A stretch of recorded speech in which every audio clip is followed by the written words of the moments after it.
সংগীত জগতৰ এজন সামান্য কৰ্মী হিচাপে জুবিনদাৰ সান্নিধ্য পাইছিলোঁ। আমি ৰচনা কৰা কম্পোজ কৰা কেইবাটা গীতো জুবিনদাই গাইছিলে। মই লিখা এটা গীত জুবিনদাই গাইছিলে। মোক শুভ্ৰজিতে কৈছিলে, মৃন্ময় মিত্তিক বুলি এজন শিল্পী আছে, আপোনালোকে পাইছে। মৃন্ময় মিত্তিকে কৈছিলে যে কমলা, জুবিনদা আমাৰ কাৰণে পিতৃপুৰুষ, আমি জুবিন গাৰ্গৰ মানস পুত্ৰ। আমি ৰচনা কৰা গীত মাতবিলাক জুবিনদাই প্ৰাণ দিয়ে, ইমান জীপাল কৰি পেলাই। 2003 চনত জুবিনদাই গোৱা পৰিৱেশন কৰা কণ্ঠদান কৰা মোৰ এটা গীত সোমনাথ বৰাৰ প্ৰডাকশ্যন আপোনালোকে শুনিলে মনত পৰিব।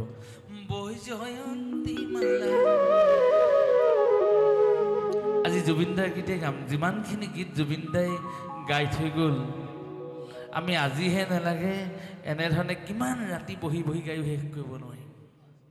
জুবিনদাই যিমান অৱদান আমাক দি থৈ গ'ল। বৈজয়ন্তী মালা কৃষ্ণ গলত পিন্ধিলা, এই গীতটো গাওঁতে মোক এনকে প্ৰডাকশ্যনৰ ষ্টুডিঅ'ত সুধিছিলে জুবিনদাই, এই মালাডাল কেনেকুৱা আছিলে তই দেখিছিলি নেকি? মালাডাল লিখে নেকি? অঁ, নাই দেখা যদি ধুনীয়াকৈ গীতটো গাম, তই ভালকৈ শুনি থাকিবি দেই, কিন্তু ভালকৈ গাইছে নাই তই কবি। জুবিনদাই ইমান সাৰুৱাকৈ কথাৰ মাজতে গীত মাত গোৱাৰ মাজতে ইমান এজন ৰসাল মানুহ। মোক সুধিছে মালাডাল কেনেকুৱা হৈছিলে তই দেখিছিলি নেকি? বোলো দাদা কি কৈছে আপুনি? তেতিয়া কৈছিলে যে হ'ব, নাই দেখা যদি ময়ো গীতটো নতুনকৈ শুনিছোঁ নহয়, ময়ো নতুনকৈ গাম, ভালকৈ গাম, তই ভালকৈ খালি চাই দিবি। জুবিনদা এনেকুৱা এজন ব্যক্তি আছিল।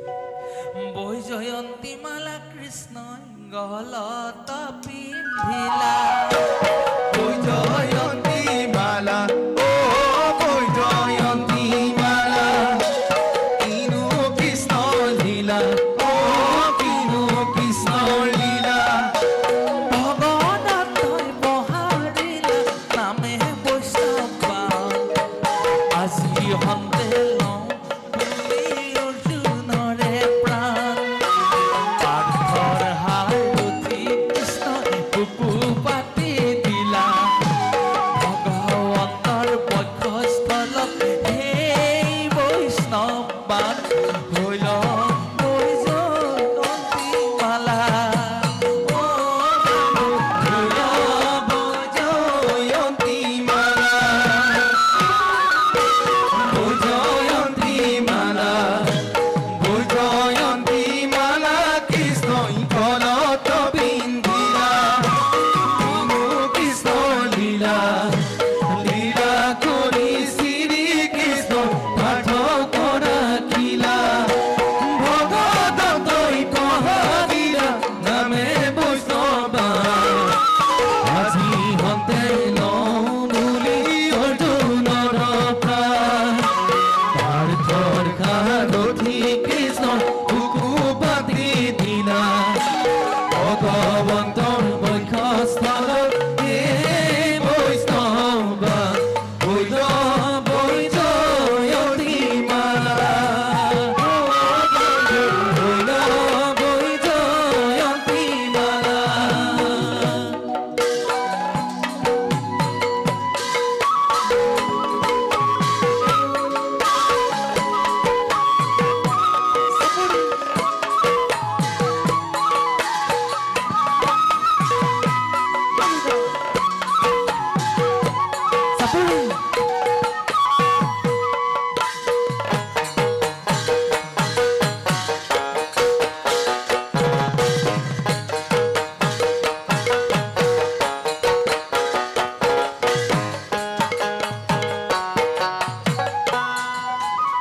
কুৰুক্ষেত্ৰে সৰ্প সাঁচি দেখি আচৰিত, কিয়নো ৰুধিলা বাণ কৃষ্ণ কপুচন্দ, বৈজয়ন্তী মালা, ও বৈজয়ন্তী মালা, কৃষ্ণে বোলে যিটো নৰে ৰুধিব এই বাণ, ধৰ্মৰ বিৰোধী বুলি নৰকত স্নান, কিনো কৃষ্ণৰ লীলা, ও কিনো কৃষ্ণৰ লীলা, ভকতৰ বাঞ্ছা হেতু কৰিছো মই লীলা, আজি হন্তে পিন্ধিলো এই বৈজয়ন্তী মালা। বৈজয়ন্তী মালা।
মা একমূৰ্তি তপচৰ্যা কৰোঁ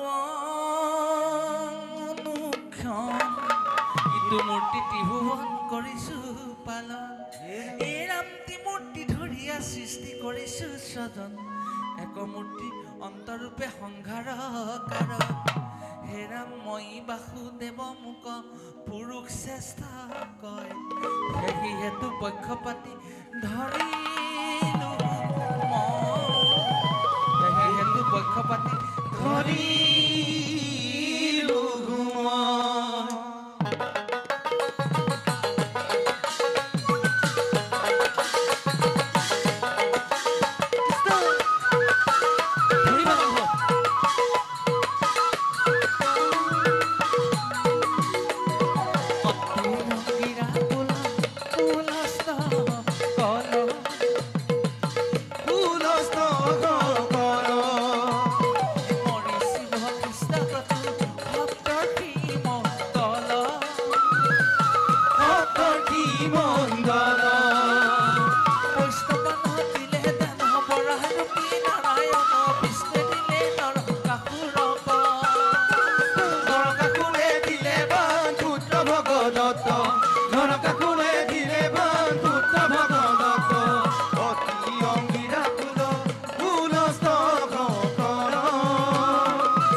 গীত আমাৰ জুবিন দাই গাইছিলে জুবিন দাই যেতিয়া গীতবিলাক গায় এতিয়া মনলৈ আহিছে কা আন্দোলনৰ সময়ত ক্ষমা কৰিব এই কৰোণা কালৰ সময়ত আমি যে কৰোণা বেজীবিলাক ল'বলৈ আহোঁতে ৰাতিপুৱা ৩টামান বজাতে আহিব লাগে বেজী ল'বলৈ হয়নে নহয় বাৰু কওকচোন মনত পৰিছেনে কাৰ দিনবিলাক ঠিক কৰোণা বেজী ল'ম বুলি যে আমি অপেক্ষাৰত অৱস্থাত যে লানি পাতি পাতি থাকোঁ ঠিক তেনেধৰণে জুবিন দাক গীতটো যেতিয়া গোৱাবলৈ যায় শিল্পীসকলৰ তেনে এটা অৱস্থা হয় লানি হৈ থাকে ষ্টুডিঅ'টো জুবিন দাই কেতিয়া গীত গাব এজন শিল্পী জুবিন দা সঁচাকৈ ভগৱান যিমান কঠিন গীতটো নহওক মাত্ৰ 10 মিনিটৰ ভিতৰত গাই তেওঁ অন্ত কৰে 30-40টা গীত 45টা গীত 50টা গীত একেলগতে ৰাতিটোৰ ভিতৰত গাই শেষ কৰে এই গীতবিলাক তেতিয়া গাই এবাৰ শুনি লয় আৰু কি হৈছে মোৰ এই ওচৰত এটা ভিডিঅ' আছে চাব যোৱা বছৰ আপোনালোকে এটা গীত গাইছিলে প্ৰিয়ংকা ভৰালীয়ে দুখৰ সাবিত্ৰী হৈ গাইছিলে জুবিন দাই যমৰজা হৈ গাইছিলে আৰু জুবিন দাৰ জীৱনৰ লগত খাপ খাই গ'ল অনুষ্ঠান